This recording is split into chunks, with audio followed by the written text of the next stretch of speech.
प्रामाणिक कार्यकर्ते ही गोष्टच आजकालच्या नेत्यांसाठी दुरापास्त झाली आहे। नेत्यांप्रमाणे आजचा कार्यकर्ताही कधी या नेत्यासोबत तर कधी त्या नेत्यासोबत। थोडक्यात काय तर एखाद्या राजकीय नेत्यासाठी निष्ठावंत कार्यकर्ते ही त्यानं आयुष्यभरासाठी जमवलेली संपत्तीच असते। नेते पदावर असोत किंवा नसोत, नेते सत्तेत असोत की विरोधात असोत, हा कार्यकर्ता जोपर्यंत जमिनीवरती काम करतो तोपर्यंत त्याला नेता म्हणून ओळख असते। नुकत्याच पार पडलेल्या लोकसभा निवडणुकीत सुद्धा महाराष्ट्राला असेच काही प्रामाणिक आणि निष्ठावंत कार्यकर्ते पाहायला मिळालेत। इतकंच नाही तर बीडमध्ये या कार्यकर्त्यांच्या निष्ठेने टोकाचंच पाऊल उचलले। बीड लोकसभा मतदारसंघात भाजप नेत्या पंकजा मुंडे यांचा पराभव झाला। हा पराभव 3 कार्यकर्त्यांच्या एवढा जिव्हारी लागला की त्यांनी थेट आत्महत्येसारखंच टोकाचं पाऊल उचललं। त्यामुळे बीड जिल्ह्यासह संपूर्ण महाराष्ट्रातून हळहळ व्यक्त केली जाते। शिरूर तालुक्यातील वारणी, आष्टी तालुक्यातील चिंचेवाडी आणि अंबाजोगाई तालुक्यातील डिघोळ आंबा येथील तिघांनी टोकाचं पाऊल उचलले। विशेष म्हणजे या तिघांनी सुद्धा आपापल्या गावात पंकजा मुंडेंना लीड मिळवून दिलं होतं। प्रचारादरम्यान आपलं कामही बंद ठेवलं होतं, मात्र त्यानंतरही पंकजा मुंडेंचा पराभव झाला। तर या 3 निष्ठावंत कार्यकर्त्यांबद्दलच या व्हिडिओच्या माध्यमातून जाणून घेणार आहोत। पहिला कार्यकर्ता आहे तो म्हणजे गणेश बडे। शिरूर तालुक्यातील वारणी येथील गणेश उर्फ हरिभाऊ भाऊसाहेब बडे हा अवघ्या 35 वर्षांचा तरुण। 35 म्हणजे हा त्याच्या उमेदीचाच काळ होता। या तरुणाला 5 एकर कोरडवाहू शेती आहे। हरिभाऊचे चुलत भाऊ नारायण बडे हे सुद्धा भाजपचेच कार्यकर्ते आहेत आणि त्यांच्या माध्यमातूनच हरिभाऊंची पंकजा मुंडे यांच्याशी ओळख झाली। तेव्हापासूनच त्यांनी पंकजा मुंडेंसाठी स्वतःला वाहून घेतलं। लोकसभा निवडणुकीतही हरिभाऊने 10 दिवस आपला ट्रॅक्टर बंद ठेवला होता।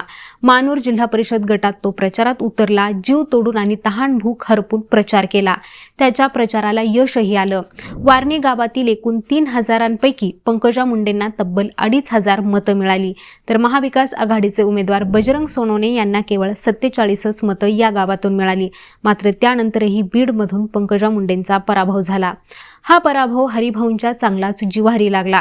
अखेरीस या नैराश्यातून त्याने 16 जूनला शेतातील लिंबाच्या झाडाला दोरीने गळफास घेऊन आत्महत्या केली। हरिभाऊ बडे यांच्या पश्चात आई, वडील, पत्नी, लहान भाऊ, भाऊजे आणि 2 मुली असा परिवार आहे। त्यातील आरोही ही 8 वर्षाची आहे, तर आराध्या ही फक्त 2.5 वर्षांची आहे। कोवळ्या वयाच्या या लोकांना सोडून हरिभाऊंनी राजकारणासाठी आपलं आयुष्य संपवलं।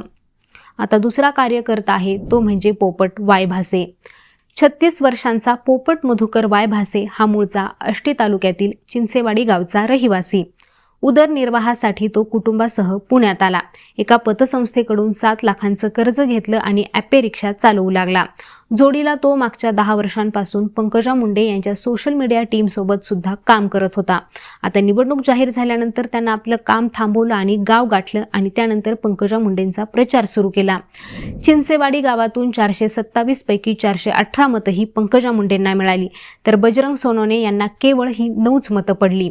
पण 4 जूनला निकाल जाहीर झाल्यापासून तो अस्वस्थ होता। अखेर 12 जूनला रात्री अलविदा अशी पोस्ट टाकून त्याने झाडालाच गळफास घेतला। पोपटच्या पश्चात पत्नी, एक मुलगा आणि मुलगी असा परिवार आहे। आता तिसऱ्या कार्यकर्त्याचं नाव आहे पांडुरंग सोनवणे। अंबाजोगाई तालुक्यातील डिघोळ आंबा गावातील पांडुरंग रामभाऊ सोनवणे हा सुद्धा 30-35तील तरुण। गावात 1.5 एकर कोरडवाहू शेती, जोडीला मजुरीही करत होता। पांडुरंगची सासरवाडी ही नाथरा गावाजवळील बेलंबा गाव। याच सासरवाडीला जाण्या-येण्यातून तो पंकजा मुंडेंच्या संपर्कात आला। आता लोकसभेच्या प्रचारात मजुरी न करता तो पूर्ण वेळ प्रचारात सक्रिय होता। गावातून त्याने पंकजा मुंडेंना चांगलंच लीड सुद्धा मिळवून दिलं होतं। मात्र त्यानंतरही बीड लोकसभा मतदारसंघातून पंकजा मुंडेंचा पराभव झाला। 4 जूनला निकाल लागल्यानंतरच त्याच्या मनात आत्महत्येचे विचार घोळू लागले।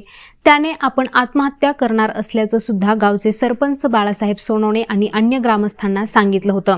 तेव्हा ग्रामस्थांनी त्याची समजूत काढली होती, मात्र ऐकण्याच्या मनस्थितीत नसलेल्या पांडुरंगने सुद्धा मृत्यूलाच कवटाळलं। त्यामुळे त्याचंही घरदार आणि संसार आता उघड्यावर आलाय। राजकारण आणि राजकीय नेते यात स्वारस्य असणे हे मध्यमवर्गीयांचं लक्षण आहे, मात्र हेच स्वारस्य कधी वेडेपणात रूपांतरित होतं हे सांगता येत नाही। घरदार, संसार आणि काम सोडून राजकारणात वाहून घेणं हा सुद्धा वेडेपणाच आहे। त्यातही एखाद्या नेत्यासाठी आणि पक्षासाठी स्वतःचा जीव देणं हे तर पूर्णतः चुकीचं आहे। त्यामुळे कार्यकर्त्यांनी नेत्यांच्या प्रेमात आपल्याकडे लक्ष देणं हे सुद्धा तेवढंच गरजेचं आहे आणि लेट्सअप मराठीचं सुद्धा कार्यकर्त्यांना हेच आवाहन राहील। आता मंडळी, याबद्दल तुम्हाला काय वाटतं ते आम्हाला कॉमेंट करून नक्की सांगा. तसंच यांसारख्याच विषयांची माहिती जाणून घेण्यासाठी लेट्सअप मराठीला सर्व सोशल मीडिया हँडलवरती फॉलो करायला विसरू नका आणि पाहत रहा लेट्सअप मराठी.